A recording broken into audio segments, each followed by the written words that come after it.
Hello guys, আমি এখন আপনাদের একটা সারপ্রাইজ দেখাবো। আর সে একটা সুন্দর ড্রয়িং করেছে, এটা আপনাদের জন্য সারপ্রাইজ।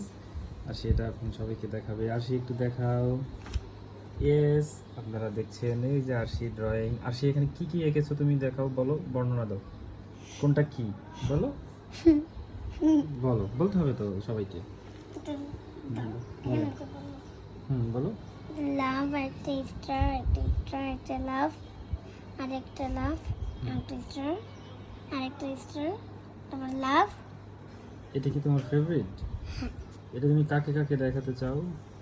বাবাকে, আবার দাদাকে বলি। তারপরে বলো। তারপরে যেগুলো এখানে এরকম একটা এরকম দাগ, একটা উপরে দাগ, একটা নিচে দাগ, ঠিক আছে। তারপরে এখানে এটা এরকম লাভ দিতে দিতে দিতে পাতার মতো এরকম দিতে দিতে দিতে নিচে দিয়ে দিলাম, উপরে দিলাম। এবার এগুলো তারপরে এখানে একটা লাভ এঁকে এখানে রেখে দিয়ে এগুলো আঁকাইলাম। তারপর আবার এগুলো সব ড্রয়িং করলাম। ড্রয়িং করে তারপর তারপর করলাম। তারপর হাতটা পরে লেগে গেল। গ্রেট।